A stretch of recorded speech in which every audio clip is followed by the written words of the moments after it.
note une évolution que Mme Nadi Gbagbo n'en veut plus à la CEI. C'est une nouveauté qu'il faut noter. Elle ne considère plus que la CEI est un problème. Et que maintenant, elle a choisi une nouvelle cible, qui est le Conseil constitutionnel. Je crois qu'elle a mis le curseur un peu plus haut.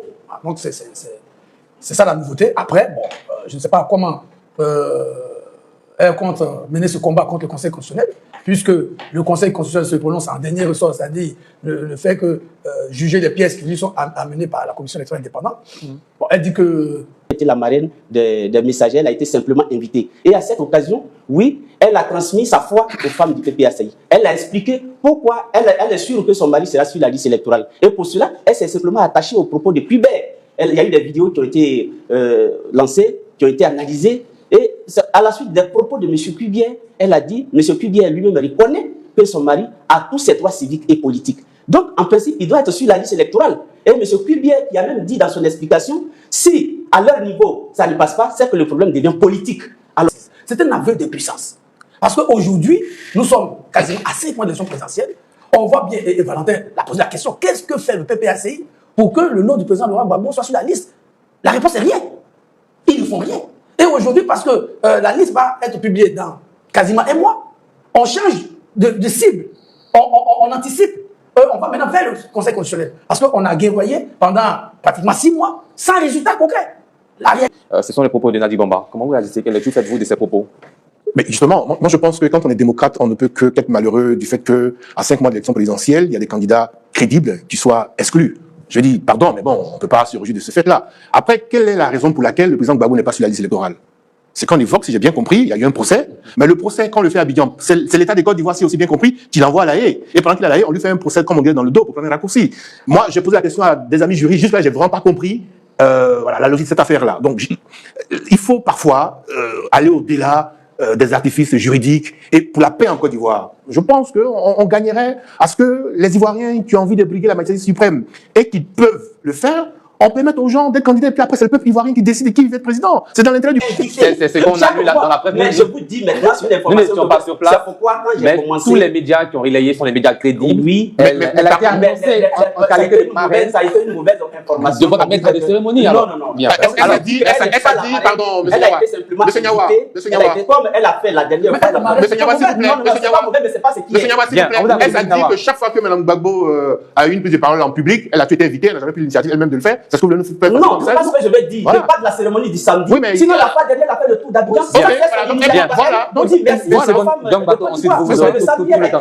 Merci, Marcel Nyawa. Donc, Bateau, allez-y. Moi, ce que je voulais demander à mon ami et frère Marcel Nyawa, qu'est-ce que, si Mme Nadi Gbagbo est obligée de venir, est-ce que le parti a échoué et que maintenant il faut la parole de l'épouse pour pouvoir peut-être convaincre les militants? C'est pas logique que la voix de Nadine soit aussi, je sais pas, l'interprétation qu'on en fait. On a vu Winnie Mandela, c'est pas la même trame. C'est pas le même parcours. Non, mais ça commence quelque part. Ça commence quelque part. Ça commence quelque part.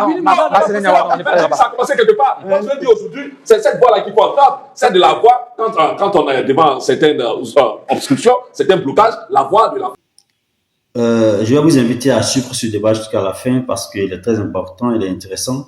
Moi, j'ai fait un petit constat. Je crois que ça fait pratiquement plus de 2 mois que le PPAC dans son ensemble est resté silencieux, est resté muet.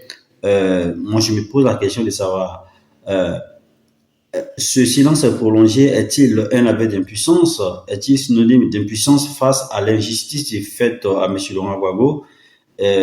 Ou encore c'est un ensemble de stratégies que l'on essaie de voir en arrière-plan pour contre-attaquer, pour surprendre le pouvoir.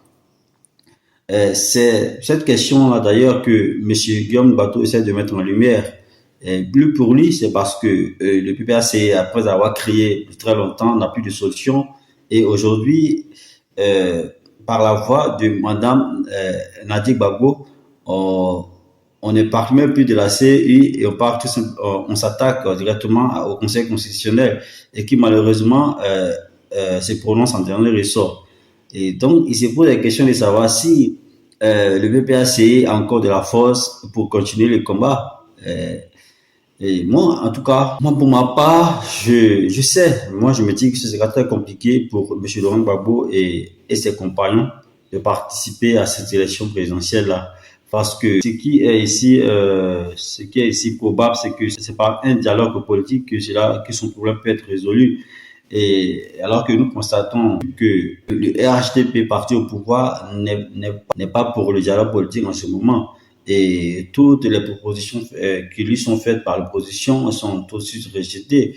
En ce qui concerne un dialogue politique afin de résoudre toutes ces questions-là qui entravent l'image de la scène politique en ces quelques mois des élections présidentielles.